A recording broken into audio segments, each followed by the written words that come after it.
Jenna Bush Hager's tribute to Barbara Bush has revealed the former First Lady's last words to her.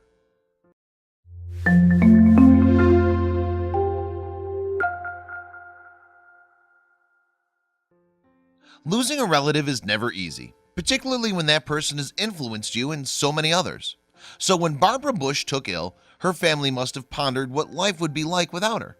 However, before she left this world, the former First Lady sent her granddaughter, Jenna Bush Hager, some last words that will stay with her forever. Before we get started, take a moment to please subscribe to our channel, leave us a comment, and give us a like. Barbara Bush was born in New York City on June 8, 1925.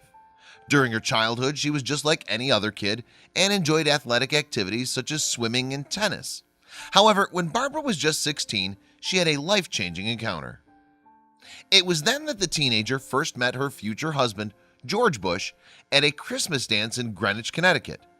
At the time, he was a student at the Phillips Academy in Andover, Massachusetts, and Barbara fell instantly in love with him. He was also smitten, and the couple became engaged just 18 months later. Soon after, George went to serve as a pilot in World War II. However, when he returned to the United States in January of 1945, the pair finally tied the knot, and from there the couple made a formidable pair. Barbara stuck right by her husband's side as he moved between Navy squadron bases across the eastern states. Then, when George later began making a name for himself as an oil tycoon, Barbara stayed at home to raise the couple's 6 kids, one of whom, Robin, sadly died at the age of 3. When George entered the world of politics in 1966, Barbara was once again there to keep the Bush boat afloat. She cared for the children while her husband was out campaigning. Furthermore, she occasionally joined him on the trail while also exploring her own political interests. By the time George ran for the presidency in 1988, Barbara had already established herself as an advocate for literacy, and thanks to her family values, she became popular among the American electorate in her own right. So when George was elected as president that year, many people were happy to see that she was by his side. While Barbara enjoyed many highlights during her times as First Lady, her family was her greatest achievement. Her 5 living children all grew up to enjoy successful careers, particularly eldest son George W. Bush, who followed in his father's footsteps to also become president. Alongside George Sr., Barbara became a grandparent 17 times over. Among her grandchildren is writer and media personality Jenna Bush Hager, who in April 2018 revealed her grandmother's influence had trickled down through the generations of her family. "She's the best grandma anybody could ever had, or have," she told Today. Unfortunately, when Jenna made that comment, her grandmother was in ill health. Since 1988, Barbara suffered from various ailments, including Graves' disease and chronic obstructive pulmonary disease. Then in April of 2018, when Barbara was 92 years of age, her family made a sad announcement. They revealed that the matriarch's health was failing after a series of recent hospitalizations.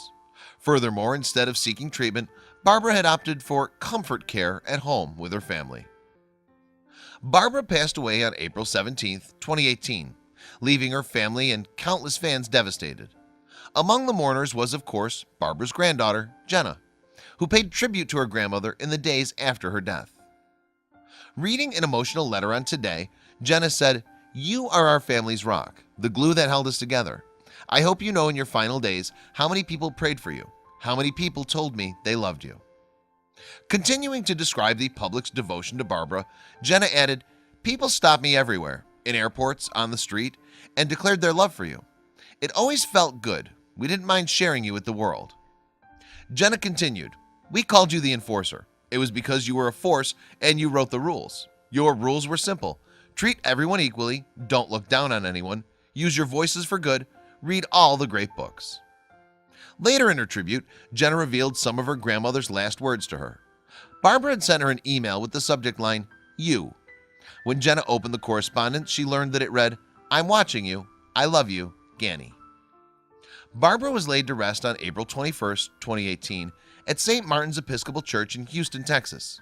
Her funeral was attended by people from all sections of society, from former presidents to business owners, and of course, her loved ones. In fact, the service was well and truly a family affair. Barbara's son Jeb Bush read the eulogy, and her 6 granddaughters each delivered readings from the Bible. Meanwhile, 8 of the former First Lady's grandsons acted as pallbearers. But while Barbara's funeral was invite only, unofficial memorials popped up all over the country. One unique tribute to the former First Lady saw hundreds of people gather on Kennebunk Beach in Maine, where Barbara and George Sr. had enjoyed countless summers. So while Barbara might be gone, her legacy lives on through all the people she's touched throughout her life. But while most will remember her as First Lady, to Jenna and the rest of her loved ones, she was simply theirs. I'm filled with gratitude because you were ours. We are the lucky ones, Jenna said. Check out these other videos from Let Me Know. If you haven't made the move to subscribe to our channel, all you need to do is click on that red subscribe button. Thank you for watching.